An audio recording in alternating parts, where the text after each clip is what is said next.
ओम सर्व मंगल मांगल्ये शिवे सर्वार्थ साधिके शरण्य त्र्यंबके गौरी नारायणी नमस्तुते। जय माता रानी की आप सबका आपके अपने चैनल सुनीता भक्ति में हार्दिक स्वागत है। माँ जगदम्बे की कृपा आप और आपके समस्त परिवार पर बनी रहे। तो आइए भक्तों, माँ भगवती देवी का ध्यान करते हुए आगे की कथा को प्रारंभ करते हैं। सुत जी बोले कि हे मुनियों, देवताओं से इस प्रकार कहकर ब्रह्मा जी ने कार्य की सिद्धि की कामना से अपने सम्मुख से शरीर विद्यमान वेदों को आदेश दिया कि आप लोग समस्त कार्यों को सिद्ध करने वाली परम्बा ब्रह्म विद्या सनातनी तथा निगूढ़ अंगों वाली महामाया का सत्वन कीजिए। और उनका यह वचन सुनकर समस्त सुंदर अंगों वाले वे जगत की आधार स्वरूप तथा ज्ञान गम्या उन महामाया की स्तुति करने लगे कि हे देवी, हे महामाये, हे विश्वोत्पत्ति कारणी, हे शिवे, हे निर्गुणे, हे शिव कामार्थ प्रदायिनी माता, आपको नमस्कार है। आप सभी प्राणियों को आश्रय देने के लिए पृथ्वी स्वरूप है। ओमकार में अर्धमात्रा के रूप में आप ही विराजमान है। हे अम्बे, आप तीनों लोकों के रचना तंत्र में दक्ष करुण रस से युक्त सभी प्राणियों की माँ, विद्या कल्याणी, सभी प्राणियों की हित साधिका, सर्वश्रेष्ठ वाग बीज मंत्र में वास करने में निपुण तथा संसार का क्लेश दूर करने वाली है। आपकी हम बारंबार स्तुति करते हैं। तो ब्रह्मा, शंकर, विष्णु, इंद्र, सरस्वती, अग्नि, सूर्य तथा सभी भुवनों के स्वामी आपके द्वारा ही निर्मित किए गए हैं, अतः उनकी अपनी कोई विशेषता नहीं होती। आप ही सभी चराचर जगत की माया है। हे जननी, जब आप जगत की रचना की कामना करती है तब आप सर्वप्रथम ब्रह्मा, विष्णु, महेश इन प्रमुख देवों का सृजन करती है। उन्हीं के माध्यम से ही एकमात्र आप ही जगत का सृजन, पालन एवं संहार कार्य पूर्ण कराती है। हे देवी, आप में संसार का लेस मात्र भी नहीं रहता। हे भगवती, आपके अंतहीन वैभव को जान सकने में देवताओं में कोई भी समर्थ नहीं है। एकमात्र आप ही समस्त विश्व की माता है और आप अकेले ही इस संपूर्ण मिथ्या जगत की रचना कैसे करती है। हे देवी, एकमात्र वेद वाक्य ही आपके इस सृष्टि कार्य की प्रमाणिकता सिद्ध करते हैं। हे जननी, क्या आप भगवान विष्णु के शिरोच्छेदन की घटना नहीं जानती है? हे शिवे, अथवा क्या यह जानकर भी आप मधुचित विष्णु की शक्ति की परीक्षा करना चाहती है? हे माता, अथवा क्या आप विष्णु के महान पाप समूह का फल है? किंतु आपके चरण कमलों का भजन करने में निपुण प्राणी से तो पाप हो ही नहीं सकता। हे माता, आप इस देव समूह की बारी उपेक्षा क्यों कर रही है? और भगवान विष्णु के मस्तक कटने की घटना हमारे लिए अत्यंत आश्चर्यजनक तथा महान कष्टदायक बात है। अतः हे माता, आप जननी रूपी दुख का नाश करने में कुशल है। और अब हम यह भी नहीं जान पा रहे हैं कि विष्णु के सिर संयोजन में विलंब क्यों कर रही हो। हे देवी, सभी देवताओं के देवताभिमान रूपी दोष को अपने मन में समझकर आपने ही ऐसा किया है। हे भगवती, अथवा युद्ध में पराभूत किए गए दैत्यों ने किसी मनोहर तीर्थ में घोर तपस्या करके आपसे वरदान प्राप्त कर लिया है, जो विष्णु के सिर कटने का कारण बना। हे भवानी, अथवा विष्णु को सिर विहीन रूप में देखने के लिए आप ही समय कोई विनोद कर रही है। जगत के समस्त कार्यों को संपादित करने में प्रमुख भूमि वाले अतिशय प्रभावशाली ये देवता आपको निरंतर नमस्कार करते हैं। हे देवी, सर्व लोकाधिपति विष्णु को जीवित करके आप देवताओं को शोक सागर से पार कीजिए। हे अम्बे, भगवान विष्णु का सिर छिन्न होकर कहाँ चला गया है यह हम नहीं जानते, और इस समय इन्हें जीवित करने के लिए अन्य कोई युक्ति भी नहीं सूझ रही है। मृत प्राणियों को जीवित करने में जिस प्रकार अमृत समर्थ है, तो उसी प्रकार समग्र संसार की आप जीवन दात्री हैं। तो आगे सूत जी कहते हैं कि हे मुनियों, इस प्रकार सामगान निपुण सांग वेदों द्वारा स्तुति किए जाने से गुणातीत महेश्वरी परात्परा महामाया भगवती प्रसन्न हो गई, और उसी समय देवताओं को सुख प्रदान करने वाले शब्दों से युक्त और भक्तजनों को आनंदित करने वाली आकाश स्थित ऐश्वर्यणी शुभ वाणी ने उनसे कहा कि हे देवताओं, आप लोग किस प्रकार की चिंता न करें और स्वस्थित रहे। हे अमरगण, इन वेदों के भावपूर्ण सत्वन से मैं प्रसन्न हो गई हूँ, इसमें लेस मात्र भी संदेह नहीं है। मनुष्य लोक में जो प्राणी इस स्तुतियों से मेरी आराधना करेगा अथवा भक्ति पूर्वक इसका पाठ करेगा, उसकी समस्त मनोकामनाएं अवश्य पूर्ण हो जाएंगी। और जो मनुष्य त्रिकाल मेरी स्तुति को नित्य भक्ति पूर्वक सुनेगा, वह सभी दुखों से विमुक्त होकर परम सुखी हो जाएगा। वेदों द्वारा उच्चारित किए जाने के कारण यह स्तुति वेदों के समान ही है। अतः अब आप विष्णु के शिरोच्छेदन का कारण सुनिए, क्योंकि इस लोक में बिना कारण कोई कार्य कैसे हो सकता है। एक बार की बात है, आपने समीप बैठी हुई अपनी प्रियतमा सागर पुत्री लक्ष्मी का चिता कर्षक मुख देखकर भगवान विष्णु हंस पड़े थे और उन्होंने सोचा कि भगवान विष्णु मुझे देखकर क्यों हंस पड़े।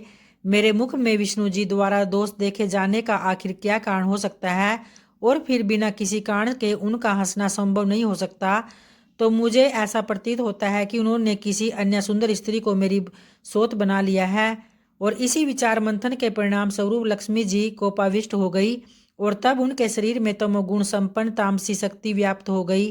तदनंतर किसी दैवयोग के प्रभाव से देवताओं के कार्य साधन के उद्देश्य से ही उनके शरीर में अत्यंत उग्र तामसी शक्ति प्रविष्ट हुई। तब लक्ष्मी जी के शरीर से तामसी शक्ति का समावेश हो जाने के कारण वे अत्यंत क्रोधित हो उठी और उन्होंने मंदस्वर में कहा, तुम्हारा यह सिर कट कर गिर जाए। तब स्त्री भाव के कारण भावविवश तथा संयोगवश से बिना सोचे समझे ही लक्ष्मी जी ने अपने ही सुख को विनष्ट करने वाला शाप दे दिया। और शोध के व्यवहार आदि से उत्पन्न होने वाला दुख वैधव्य से भी बढ़कर होता है। तो ऐसा मन में सोचकर तथा शरीर पर तामसी शक्ति का प्रभाव रहने के कारण उन्होंने ऐसा कह दिया। और मिथ्याचारण, साहस तथा महाया, मूर्खता, अतिलोभ, अपवित्रता, दयाहीनता ये स्त्रियों के स्वाभाविक दोष होते हैं। अब मैं उन वासुदेव को पूर्व की भांति सिर युक्त कर देती हूँ और इनका सिर पुरोसाप के कारण लवण सागर में डूब गया है। अतः हे श्रेष्ठ देवताओं, इस घटना के होने में एक अन्य भी कारण है। आप लोगों का महान कार्य अवश्य सिद्ध होगा। प्राचीन काल में महाबाहु एवं अति प्रसिद्ध हैग्रीव नाम वाला एक दानव था जो सरस्वती नदी के तट पर बहुत कठोर तपस्या करने लगा और वह दैत्य आहार का त्याग कर समस्त स्त्रियों को वश में करके तथा इसी प्रकार के भोग ऐश्वर्य से दूर रहते हुए मेरे माया बीजात्मक एक अक्षर मंत्र ह्रीम का जप करता रहा। तो इस प्रकार समस्त आभूषणों से विभूषित मेरी तामसी शक्ति का सतत ध्यान करता हुआ वह 1000 वर्षों तक कठोर तप करता रहा। और उसी से मैं उस दैत्य ने जिस रूप में मेरा ध्यान किया था, तो उसी तामस रूप में उसे दर्शन देने हेतु उसके समक्ष मैं प्रकट हुई और उससे मैं सिंह पर आरूढ़ हुई। मैंने दयापूर्वक उससे कहा कि हे महाभाग, तुम वरदान मांगो। हे सुव्रत, मैं तुम्हें यथेष्ट वरदान दूंगी। तो वह दानव देवी का यह वचन सुनकर प्रेम विह्वल उठा। हैग्रीव बोला कि हे महामाये, हे जगत का सृजन पालन संहार करने वाली देवी, आपको बारंबार नमस्कार है। तो इस पर देवी बोली, तुम्हारा क्या अभिष्ट है? जो कुछ भी तुम्हारा अभिलषित वर है मांग लो, मैं उसे अवश्य पूर्ण करूंगी, क्योंकि मैं तुम्हारी अनन्य भक्ति तथा अद्भुत तपस्या से अतिशय प्रसन्न हूँ। तो हैग्रीव बोला कि हे माता, आप मुझे वैसा वरदान दीजिए जिससे मेरी मृत्यु कभी न हो और देव दानवों द्वारा अपराज्य रहता हुआ मैं सदा के लिए अमर योगी हो जाऊं। तो आगे देवी बोली कि जन्म लेने वाले की मृत्यु निश्चित है और मरने वाले का जन्म भी निश्चित है। लोक में स्थापित इस प्रकार की मर्यादा का उल्लंघन कैसे संभव है? अतएव हे दानव श्रेष्ठ, मृत्यु को अवश्यम्बी जानकर अपने मन में सम्यक विचार करके तुम अन्य वर मांग लो। तो इस पर हैग्रीव बोला कि हे जगदम्बे, मेरी मृत्यु हैग्रीव से ही हो, किसी अन्य से नहीं। मेरी ऐसी मनोवांछित कामना है, आप उसे अवश्य पूर्ण करें। तो देवी बोली, हे महाभाग, अपने घर जाकर अब तुम सुखपूर्वक राज्य करो। हैग्रीव के अतिरिक्त अन्य किसी से भी तुम्हारी कदापि मृत्यु नहीं होगी। उस दैत्य को यह वरदान देकर मैं अंतर्ध्यान हो गई और वह भी परम प्रसन्न होकर अपने घर लौट गया। तो इस तरह से भक्तों, आज के चैत्र मास की कथा यहीं संपन्न होती है और आगे कथा कल के अध्याय में जानेंगे। और आइए अब माँ भक्ति देवी का ध्यान करते हुए उनकी आरती का श्रवण करते हैं। जय अम्बे गौरी मैया, जय श्यामा गौरी, तुमको निश दिन ध्यावत हरि ब्रह्मा शिवरी। जय अम्बे गौरी, मांग सिंदूर विराजत टीको, मृग मद को उज्ज्वल से दो नैना, चंद्र वदननी को। जय अम्बे गौरी, कनक समान कलेवर रक्तांबर राजे, रक्त पुष्प गल माला कंठन पर साजे। जय अम्बे गौरी, केहरी वाहन राजत खड्ग खप्रधारी, सुर नर मुनि जन सेवत तिनके दुख हारी। जय अम्बे गौरी, कानन कुंडल शोभित नासाग्रे मोती, कोटिक चंद्र दिवाकर समराजत ज्योति। जय अम्बे गौरी,